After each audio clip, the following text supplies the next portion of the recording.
తిరుపతిలో అలిపిరి వద్ద జనసేన నేతలు మొక్కులు చెల్లించుకున్నారు. శస్త్రచికిత్స చేయించుకున్న పవన్ కళ్యాణ్ త్వరగా కోలుకొని శ్రీవారికి మొక్కులు చెల్లించారు నేతలు.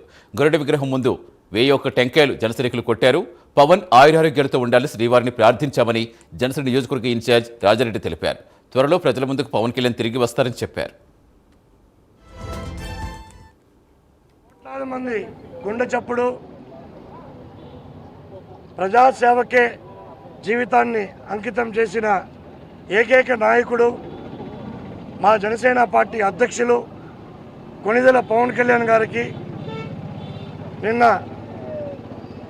చిన్నపాటి ఒక సర్జరీ జరిగింది.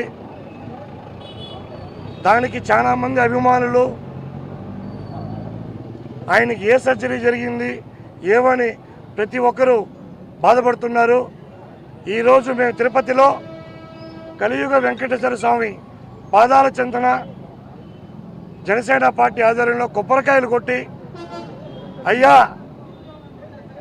ఏడుకొండలవాడ వెంకటరమణ మా నాయకుడికి అష్ట ఆరోగ్యాలు 100 సంవత్సరాలు కలకాలం ఉండే మారి ప్రజల పక్షాన నిలబడే నాయకుడు ఏకైక నాయకుడు అయినే కాబట్టి ఆయన జీవితాంతం ఆరోగ్యంతో నిండు నూరేళ్ళు ఉండాలని చెప్పి ఈరోజు కొబ్బరికాయలు కొట్టి మొక్కు తీర్చుకోవడం జరిగింది.